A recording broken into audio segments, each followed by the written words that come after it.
সিঁদুর শাঁখাপলা ভালোবাসার নয়, বরং সামাজিক চিহ্ন।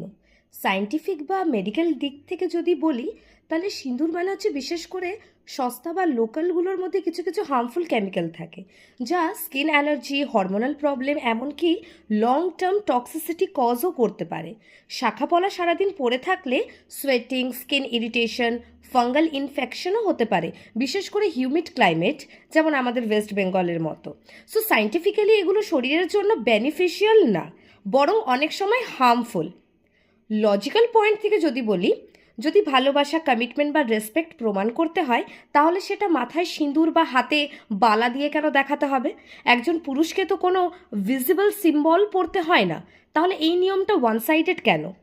যেখানে নিয়ম একতরফা, সেখানে ইকুয়ালিটি থাকে না। একজন নারী আগে একজন ইন্ডিভিজুয়াল, তারপর ওয়াইফ, এই কথাটা অনেকেই জানে না। তার আইডেন্টিটি তার নিজের, কোনো সিম্বল দিয়ে ডিফাইন করার দরকার নেই। চয়েস থাকলে পড়া ঠিক, কিন্তু ফোর্স করলে সেটা কালচার না, কন্ট্রোল হয়ে যায়। Culture should be a choice, not a compulsion. ছোট থেকে মেয়েদের শেখানো হয় এগুলো না পড়লে তুমি ইনকমপ্লিট। এতে সেলফ ওয়ার্থ ডিপেন্ড করে এক্সটার্নাল সিম্বলের উপর, কিন্তু বাস্তবে একজন নারীর ভ্যালিউ আসে তার এডুকেশন, পার্সোনালিটি, ইমোশন, কেপাবিলিটি থেকে, নট ফ্রম সিন্দুর অর শাখাপলা। এটাও অনেকে জানে না। আজকের যুগে ম্যারেজ মানে পার্টনারশিপ, ওনারশিপ নয়।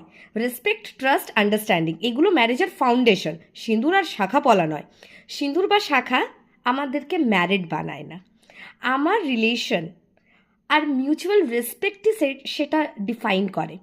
এবং আমি সিম্বল না, আমি একজন মানুষ, আমার চয়েসটাই আমার পরিচয়। বাট অনেকে আবার আইডেন্টিটি ক্রাইসিসে ভোগে, বাবার পরিচয় পরিচয়, বরের পরিচয় পরিচয়, নিজের তো কোনো আইডেন্টিটিই নেই। যাদের নিজেদের কোনো আইডেন্টিটি নেই না, তারাই এসব ন্যাকামোগুলো করতে পারে। মাথা ভর্তি সিঁদুর, হাতে শাখা পলা, বর ভক্ত, ও মাগো, ইস, toxicity too much, can't handle it.